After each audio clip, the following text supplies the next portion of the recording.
प्यारे बच्चों, कृतिका भाग 2 से आज ये पहला पाठ माता का आंचल। इस पाठ के लेखक हैं शिवपूजन सहाय। तो आइए बच्चों, सबसे पहले हम लेखक के बारे में कुछ सामान्य जानकारी प्राप्त कर लेते हैं।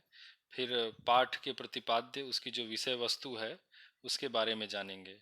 प्यारे बच्चों, ये एक उपन्यास का अंश है, उसका एक हिस्सा हम लोगों को पढ़ना है। पाठ थोड़ा बड़ा है तो महत्वपूर्ण अंशों को व्याख्या के रूप में हम लेंगे और मूलतः हम इसकी विषय वस्तु, इसके प्रतिपाद्य को जानने का प्रयास करेंगे ताकि इससे जो प्रश्न आए उनका हम सहजता से उत्तर दे दें। आइए बच्चों, पहले हम लेखक परिचय जानते हैं। शिवपूजन सहाय जी का जन्म सन 1893 में गांव उनवास, जिला भोजपुर, बिहार में हुआ। उनके बचपन का नाम भोलानाथ था। 10वीं की परीक्षा पास करने के बाद उन्होंने बनारस की अदालत में नकल नवीस की नौकरी की। नकल नवीस बच्चों से मतलब होता है जो ना आजकल जिरोक्स होता है। कोई भी एक कॉपी आपके पास है तो आप उसकी जिरोक्स करके डबल बनाए। पहले ऐसे जिरोक्स नहीं होता था, तो एक कॉपी आपके पास है तो उसी तरीके का दूसरा कॉपी बनाने के लिए एक विशेष प्रकार के लोग होते थे जो उस बढ़िया उसी तरीके से लिख देते थे, तो उसकी एक नौकरी होती थी, तो वो करते थे। बाद में वे हिंदी अध्यापक बन गए। असहयोग आंदोलन के प्रभाव से उन्होंने सरकारी नौकरी से त्यागपत्र दे दिया। शिवपूजन सहाय अपने समय के लेखकों में बहुत लोकप्रिय और सम्मानित व्यक्ति थे। उन्होंने जागरण, हिमालय, माधुरी, बालक आदि कई प्रतिष्ठित पत्रिकाओं का संपादन किया। इसके साथ ही वे हिंदी की प्रतिष्ठित पत्रिका मतवाला के संपादक मंडल में थे। सन 1963 में उनका देहांत हो गया।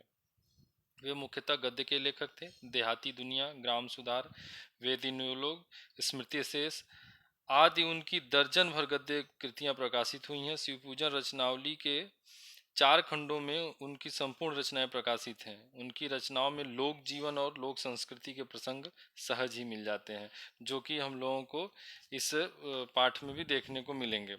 आइए बच्चों, हम लोग इस पाठ का जो मूल प्रतिपाद्य है, यानी इस पाठ में क्या है, पहले हम वो जान लेते हैं। यह अंश शिवपूजन सहायक उपन्यास देहाती दुनिया से लिया गया है। सन 1926 में प्रकाशित देहाती दुनिया हिंदी का पहला आंचलिक उपन्यास माना जाता है। इतना ही नहीं, यह स्मरण शिल्प में लिखा गया हिंदी का पहला उपन्यास माना जाता है। तो दो चीज़ें यहाँ पे आ गई, एक तो आंचलिक उपन्यास और दूसरा क्या आ गया, स्मरण शिल्प। तो आंचलिक उपन्यास से तात्पर्य होता है जिसमें अंचल नायक के रूप में हो। तो अंचल क्या, हमारा परिवेश, गांव गिराव का इलाका, खेती बाड़ी, किसान। तो पहली बार किसी उपन्यास के केंद्र में अगर गांव आया है तो वो उपन्यास है देहाती दुनिया।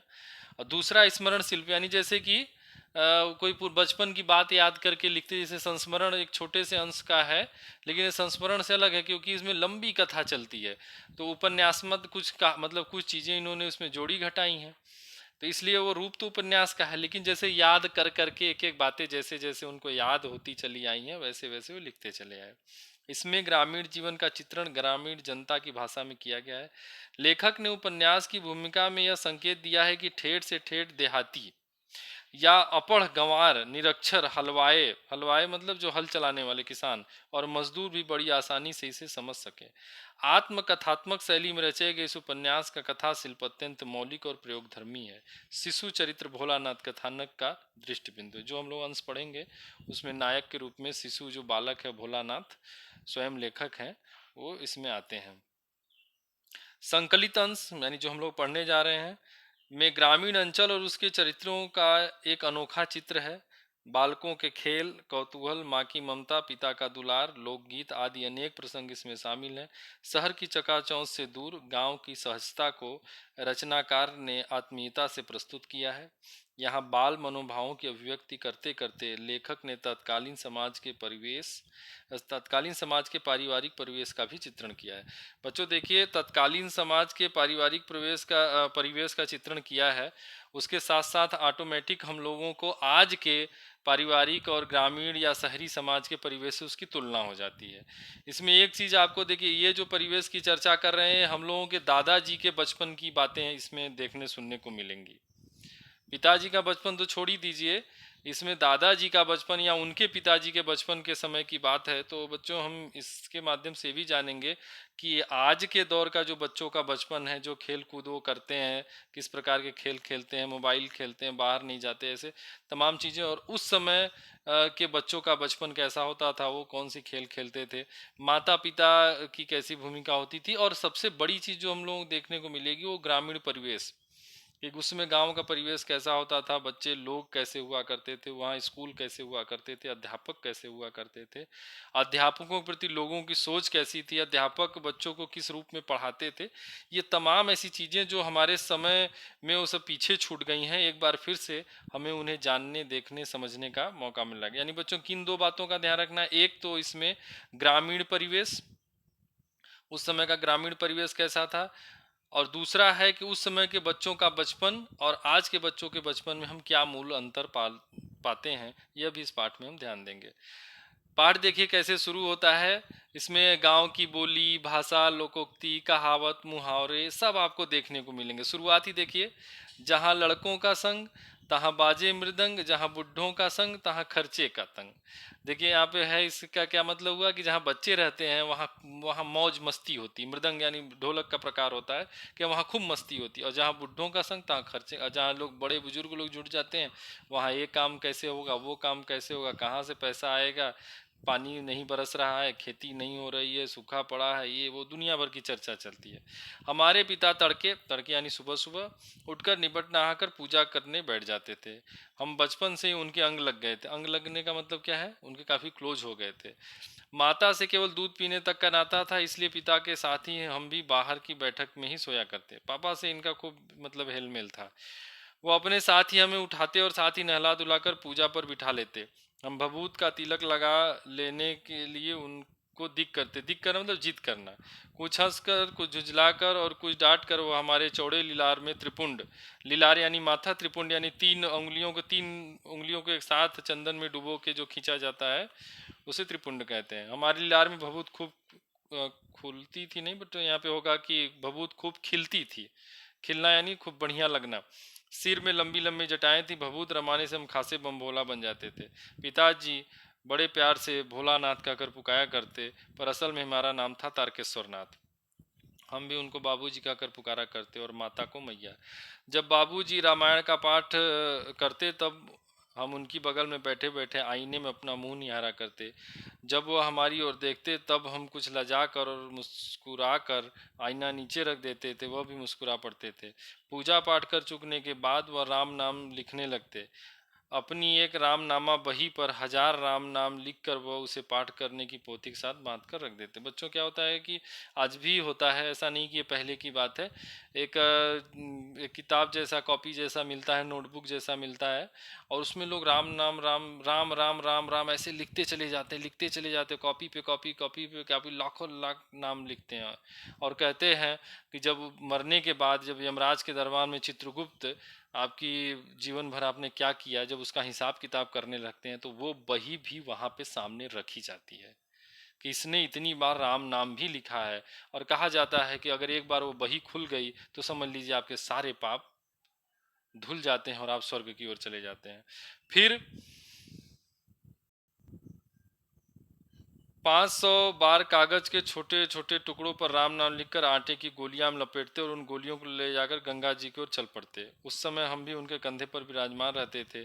जब वह गंगा में एक एक आटे की गोलियां फेंककर मछलियों को खिलाते, तब हम उनके कंधे पर बैठे बैठे हंसी करते। जब वह मछलियों को चारा देकर घर की ओर लौटने लगते, तब बीच रास्ते में झुके हुए पेड़ों की डालों पर हमें बिठाकर झूला झुलाते।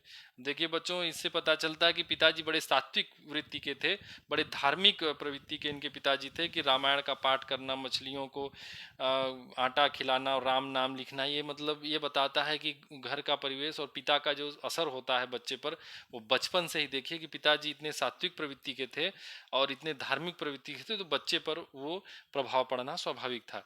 इससे यह है ना कि जैसा हम बच्चे में व्यवहार चाहते हैं, हम अपने बच्चे को जैसा बनाना चाहते हैं, हम शुरू से ही उसके साथ वैसा ही व्यवहार करें, बच्चा जैसा देखेगा वो वैसा ही बनेगा। कभी कभी बाबूजी हमसे कुश्ती भी लड़ते, वह शिथिल होकर हमारे बल को बढ़ावा देते और हम उनको पछाड़ देते थे, या उतान पड़ जाते और हम उनकी छाती पर चढ़ जाते। मतलब बच्चे के और खेलो कूदो उत्साह बढ़ाने के लिए। जब हम उनकी लंबी लंबी मूछें उखाड़ने लगते तब हंसते हंसते हमारे हाथों को मूछें छुड़ाकर उन्हें चूम लेते थे। फिर जब हमसे खट्टा और मीठा चुम्मा मांगते तब हम बारी बारी से अपना बायां और दाहिना गाल उनकी मुंह की ओर फेर देते थे।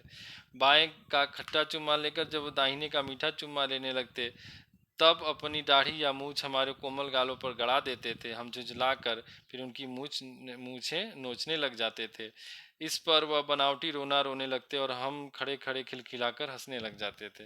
यानी देखिए कैसे अपने बच्चे से भी वो खेलते थे ताकि बच्चे का मन लगा रहे। उनके साथ हंसते हंसते जब हम घर आते तब उनके साथ ही हम भी चौक पर खाने बैठते। वह हमें अपने हाथ से फूल के कटोरे में गोरस और भात सान कर खिलाते थे। फूल का यानी कहा तांबा और पीतल का शायद और कुछ और धातुओं का मिक्स होता है। बड़ा मतलब कहा जाता है कि इसी पात्र में भोजन करना चाहिए। आजकल तो सब स्टील प्लास्टिक और क्या क्या हो गया है। और उसमें दूध, गोरस का मतलब क्या है, दूध और भात सान कर यानी मिलाकर खिलाते थे। जब हम खाकर अफर जाते यानी एकदम पेट भर जाता तब मैया थोड़ा और खिलाने के लिए हट करती थी। वह बाबूजी कहती, आप तो चार चार दाने के कौर बच्चे के मुंह में देते जाते हैं। इससे वह थोड़ा खाने पर भी समझ लेता कि हम बहुत खा गए। आप खिलाने का ढंग नहीं जानते, बच्चे को भर मुंह कौर खिलाना चाहिए। यानी कि बच्चे को लगे कि 4 बार ही खाएं लेकिन इतना भर दीजिए कि उसका 10 बार का हो जाए डोज। जब खाएगा बड़े बड़े कौर तब पाएगा दुनिया में ठौर ठिकाना। देखिए मैं खिलाती हूँ, मर्दुए क्या जाने बच्चों को कैसे खिलाना चाहिए। और महतारी यानी माँ के हाथ से खाने पर बच्चों का पेट भी भरता है। यह कह वह थाली में दही भात शांति और अलग अलग तोता मैना कबूतर हंस मोर आदि के बनावटी नाम से कौर बना के कहती हुई खिलाती जाती कि जल्दी खा लो नहीं तो उड़ जाएंगे। पर हम उन्हें इतनी जल्दी उड़ा देते कि उड़ने का मौका ही नहीं मिलता, यानी ये भी उसमें खा जाते। जब हम बनावटी चिड़िया को चट कर जाते तब बाबूजी कहने लगते, अच्छा अब तुम राजा हो, जाओ खेलो। बस हम उठकर उछलने कूदने लगते थे। फिर रस्सी में बंधा हुआ काठ का घोड़ा लेकर नंग धड़ंग बाहर गली में निकल जाते थे। आज देखिए छोटे छोटे बच्चे भी अगर उनको नंगा घर में मतलब बाहर खेलने के लिए भेजेंगे तो नहीं जाएंगे। सब पूरा उनको भी जीन्स चाहिए, टी शर्ट चाहिए, सब पहन के जाएंगे। पहले ऐसा नहीं था, बच्चे कुछ भी अपना नंगे धड़ंगे गांव में घूमते हुए दिख जाते थे। 4 साल 5 साल 6 साल तक के बच्चे। जब कभी मैया हमें अचानक पकड़ पाती तो हमारे लाख छटपटाने पर भी एक चुल्लू कड़वा तेल, ये कड़वा तेल तो आप जानते हैं, सरसों का तेल, एक चुल्लू हाथ में एक पसर लेके रख देती थी। जब हम रोने लगते और बाबूजी उस पर बिगड़ खड़े होते तो हमारे सिर में तेल बोथ कर यानी पूरा चुपड़ कर हमें उबट कर ही छोड़ती थी। फिर हमारी नाभि और लिलार में काजल की बिन्नी लगाकर चोटी कूदती और उसमें फूलदार लट्टू बांध कर रंगीन कुर्ता टोपी पहना देती। हम खासे कन्हैया बनकर बाबूजी गोद में सिसकते सिसकते बाहर आते थे। बाहर आते ही हमारी बाट जोहने वालों बालकों का एक झुंड मिल जाता। गांव में देखिए बच्चे अपने अपने में नहीं सब झुंड मिला के खेलते हैं, सबका गोल होता है, ग्रुप होता है अपने अपने टोला मोहल्ला का। हम उन खेल के साथियों को देखते ही सकना भूलकर बाबूजी गोद से उतर पड़ते और हम अपने हमजोलियों के दल में मिलकर तमाशे करने लगते। तमाशे भी ऐसे वैसे नहीं, तरह तरह के नाटक। चबूतरे का एक कोना ही नाटक घर बनता। देखिए ये अब यहाँ से वो प्रश्न का उत्तर मिलता है कि आज के बच्चों का जीवन परिवेश कैसे, उनका बचपन बीतता है, वो क्या खेलते कूदते हैं, और उस समय का देखिए यहाँ से तुलना शुरू होगा। बाबू जिस छोटी चौकी बैठकर नहाते थे वही रंगमंच बनती यानी स्टेज। उसी पर सरकंडे के खंभों पर कागज का चंदोआ तान कर मिठाइयों की मतलब टेंट लगाकर मिठाइयों की दुकान लगाई जाती है। उसमें चीलम के खोचे पर कपड़े के थालों के ढेले के लड्डू, पत्तों की पूरी कचौरियाँ, गीली मिट्टी की जलेबियाँ, फूटे घड़े के टुकड़ों के बतासे आदि मिठाइयाँ सजाई जाती। ठीकरों के बटखरे और जस्ते के छोटे छोटे टुकड़ों के पैसे बनते हैं। हम ही लोग खरीदार और हम ही लोग दुकानदार। बाबूजी भी 2 4 गोरखपुरी पैसे खरीद लेते थे।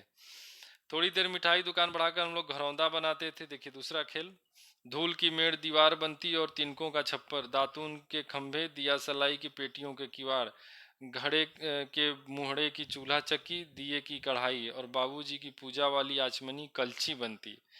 पानी के घी, धूल के पिसान और बालू की चीनी से हम लोग ज्योनार ज्योनार क्या है बच्चों? एक तरीके से मतलब भोज तैयार करते, और हम ही लोग ज्योनार करते और हम ही लोगों की ज्योनार बैठती थी। जब पंगत बैठ जाती तब बाबूजी भी धीरे से आकर पांत के अंत में जिमने, यानी जिमना है भी गुजराती शब्द है, इसका मतलब होता है खाना, बैठ जाते थे। उनको बैठते देख हम लोग हंसकर घरौदा बिगाड़ कर भाग चलते थे, वह भी हंसते हंसते लोटपोट हो जाते और कहने लगते, फिर कब भोज होगा भोलानाथ। आइए आगे देखते हैं। कभी कभी हम लोग बारात का जुलूस निकालते थे। कनस्तर का तंबूरा बजता, अमोले को घिसकर शहनाई बनाई। अमोला क्या होता है बच्चों? ये जो आम का जो बीज होता है, जब वो उसमें बरसात के टाइम में उसमें से जब आम निकलता है तो उसी को तोड़ के पीस के बच्चे पता नहीं कैसे थोड़ा सा घिस के उसको बजाते हैं।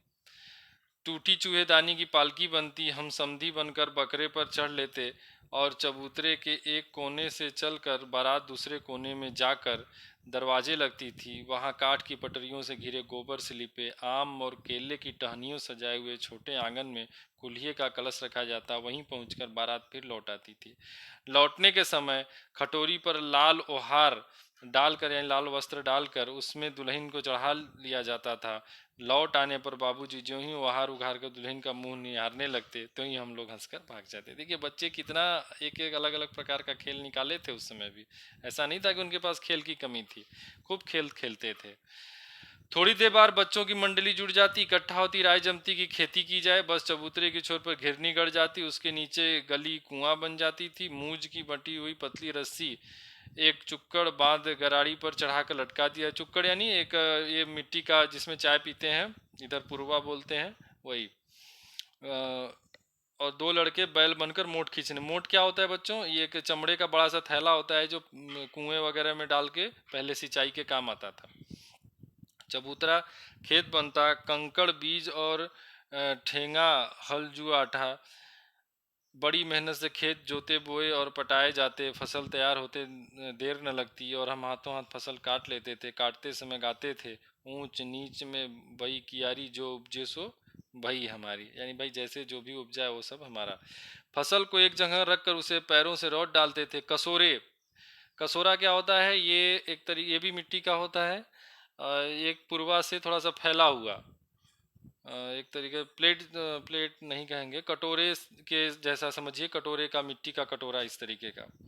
सूप बनाकर ओसाते और मिट्टी के दिए के तराजू पर तौलकर राशि तैयार कर ले देते थे। इसी बीच बाबू जाकर पूछ बैठते, इस साल खेती कैसी रही भोलानाथ? बस फिर क्या, हम लोग ज्यों त्यों खेल खलियान छोड़कर हंसते हुए भाग जाते। कैसी मौज की खेती थी। ऐसे ऐसे नाटक हम लोग बराबर खेला करते थे। बटोही भी कुछ देर ठिठक कर हम लोगों के तमाशे देखते। बटोही यानी राहजन, राह पर आते जाते जो लोग थे वो भी रुक कर देखते कि बच्चे क्या कर रहे हैं। जब कभी हम लोग ददरी के मेले में जाने वाले आदमियों का झुंड देख पाते तब कूद कूद कर चिल्लाने लगते, चलो भैया ददरी सत्तू पिसान की मोटरी। ये ददरी बलिया जिले में, उत्तर प्रदेश के बलिया जिले में गंगा किनारे लगने वाला एक बहुत बड़ा ऐतिहासिक मेला है। उस समय से ही उसकी बड़ा नाम था, तो उसी का उल्लेख यहाँ पे हुआ है। अगर किसी दूल्हे के आगे जाती हुई वहारदार पालकी, वहारदार का मतलब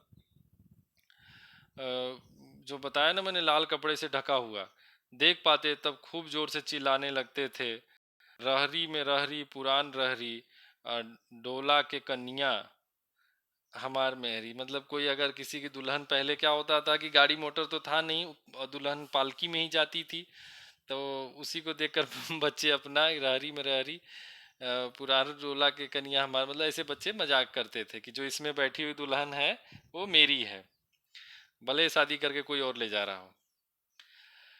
इस पर एक बार बूढ़े वर ने हम लोगों को बड़ी दूर तक खदेड़ कर ढेलों से मारा था।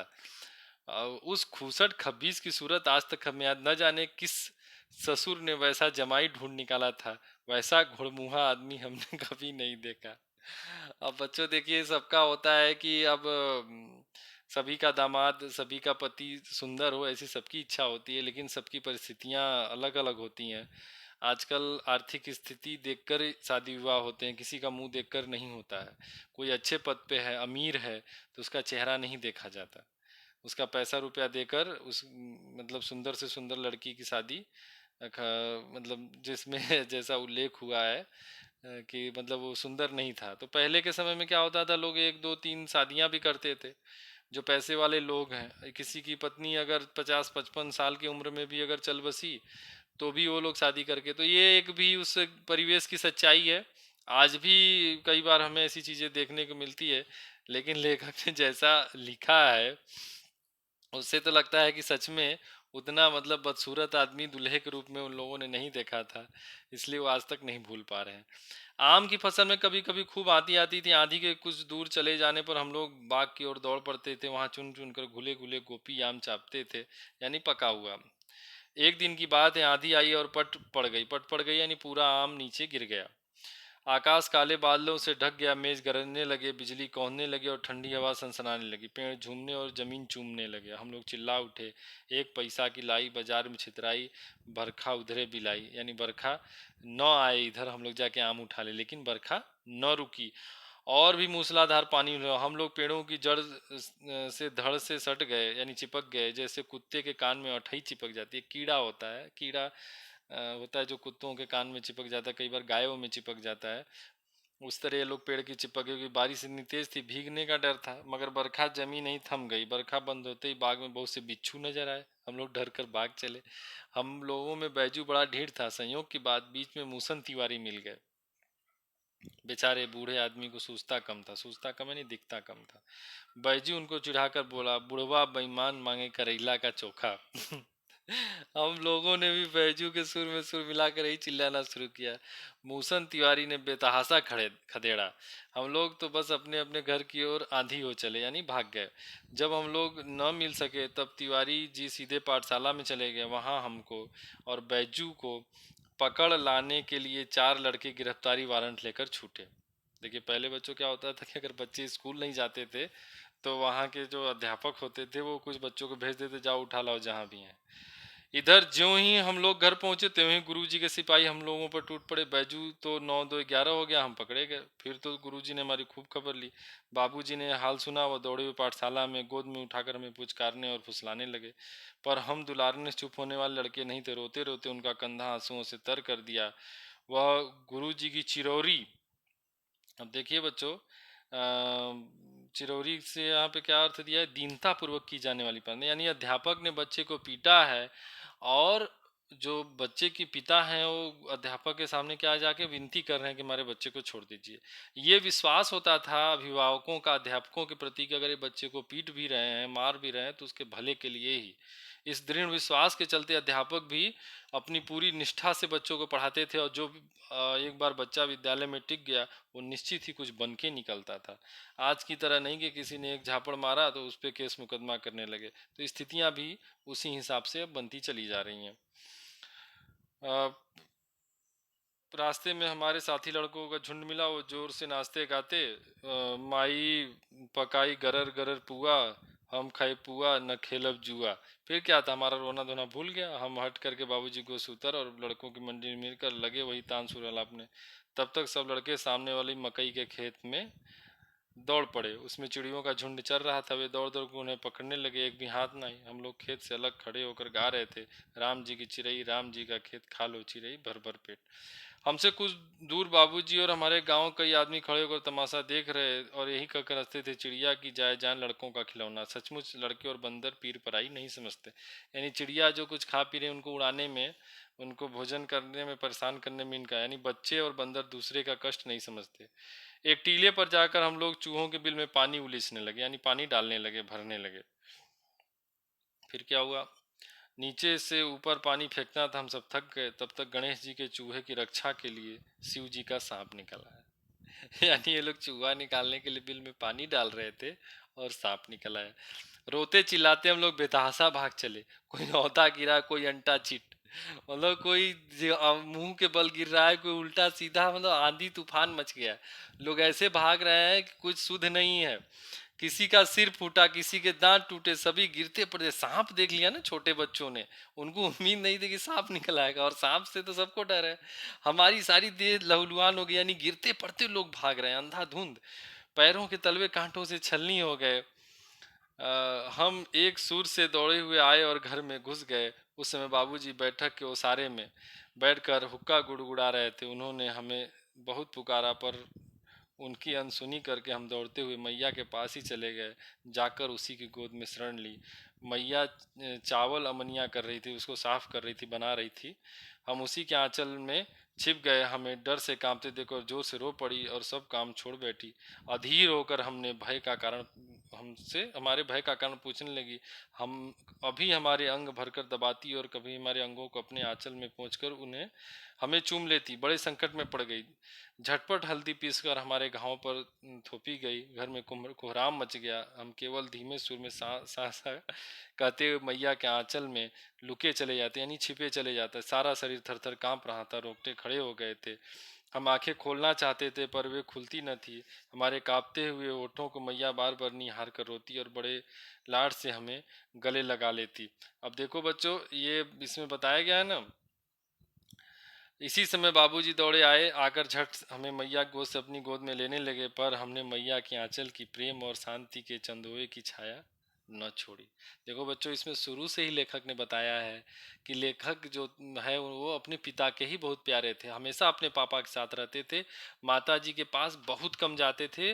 मतलब माता जी जबरदस्ती जब उनको पकड़ के अपने पास लेती थी तभी, नहीं तो हमेशा पापा के, अपने पिताजी के, बाबूजी के पास रहते थे।